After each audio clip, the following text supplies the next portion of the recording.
Jamie, exciting news. We're off to Elland Road for the first home game of the season. Are you excited about that one? I am really excited, and Elland Road's only second to Henley Emerald Stadium. It's a place that had a lot of affinity with me when I was a young kid, because I was a Leeds United fan as well as a Leeds RL fan, and rugby league's been the vehicle of which I've lived my life and had some great memories here at Henley, and it's been wonderful. But on occasions to go back to Elland Road has been brilliant as well. It's a different dynamic, it's a different ground, very iconic, and another great way to bring the Leeds wider community together, and I hope that we will get a big following there. You're a man of vision about where we can take the game and grow the game.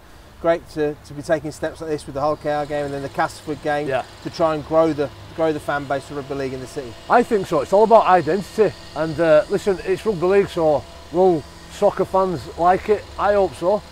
Because they're going to come and support Leeds. You know, we've got a great wealth of sporting talent within the city.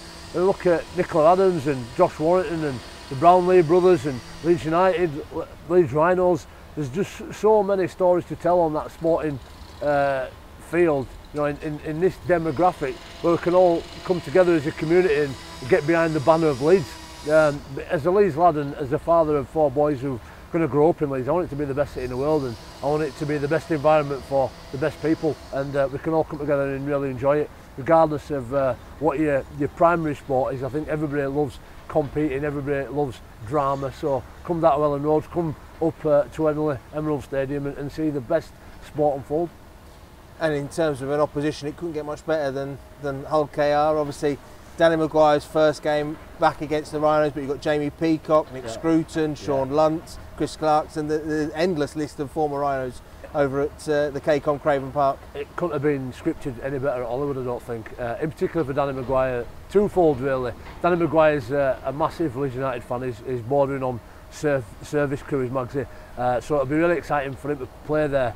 And obviously being back at Leeds, I think it's a big mind meld for him to get over. In many ways, it's probably better than having to come back to Henley. I think that'd be a big thing, obviously, with the journey that he's been on here. But listen, Danny Maguire will always be a part of me. He'll always be a part of that Leeds Rhinos badge. He'll always be a part of this ground behind us because he's been so influential. Him, Rob, Kev, JP, the lot of them. I've always said that they'll always be a part of who we are, and that's one of my roles, my jobs as an older player, to sort of push that down into the next generation, the thing that we've loved, the things that we've learned, the journeys that we've been on, and the mould, the shape that we've taken for that next generation to sort of pick up and take the mantle and hopefully bring more success to the club. You spoke about how as a youngster you were inspired by going to Elland Road and coming here to Henley to see your heroes, having these big events and the chance for children around the city to come along and be part of that. It's great for inspiring them. Inspiration, aspirations, you've got to have them, and you've got to play that out, and there's a great way to play it out in sport. And absolutely, I was inspired at Elland Road. You know, people like Vinnie Jones and McAllister, Gordon Strachan, when I was getting to those years where you are influenced by sporting heroes. It's a different world now as well. Obviously, in the digital era, things are a lot more analog. You sat down and watched telly, and these real icons battled hard, and you got this feeling of what it means to play for a banner, for a group, for a flag, for that Leeds United kit, for that Leeds RL kit. Coming up here, seeing Gary Schofield, Ellie Ramley, Graham Allroyd, I could go all the way through team, Alan Tate at the back there. I loved it, and it made me understand what it meant to wear that blue and amber jersey, to play for Leeds, to represent this great city, and to go into the middle of the Leeds City Centre and see Edward of Woodstock, the Black Prince, on the back of that horse. I sometimes jokingly imagine that's me. That's how much I love Leeds and how much I feel an ownership, a part of it, and a lot of that has been impressed upon me through what I've seen in sport. So it's great that we're all coming together, and I think that's where the future lies, that we use our resources, our knowledge, our love and support to support each other. And we can hear and see behind you there the regeneration continuing of our home here at Emerald Headingley. It's exciting times. Emerald Headingley, I love it. I was hoping to put a yellow brick road all the way to Bramley as well, so I could follow it all the way up to the ground. I think it's exciting, Phil. It's a new ground, and it's a new era. It's a new era on and off the pitch, and how fortunate are we that we're able to keep this iconic place, the same footprint, but redevelop the ground. Everything needs to change, things need to move on and develop, and it was time for Headingley Stadium to grow. But we didn't have to move to a new venue, a different part of the city.